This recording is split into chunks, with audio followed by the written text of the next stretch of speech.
Hi everyone, in front of me we've got Samsung Galaxy S24 Plus, and let me share with you how to check for the software updates on this device. So let's start with making sure that you've got the internet connection. It is required. You can use Wi-Fi or mobile data, it's up to you. And then let's enter the settings. Now we have to scroll down to the very bottom, and as you can see, fortunately, the software update option is right here in the general settings. So let's simply tap on it.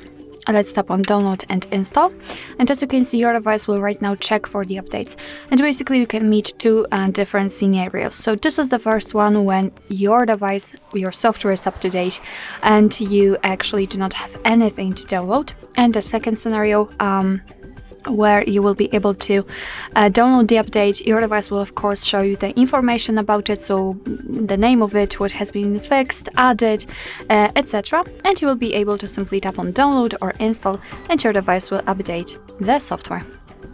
Alright, so that will be all. Thank you so much for watching. I hope that this video was helpful, and if it was, please hit the subscribe button and leave the thumbs up.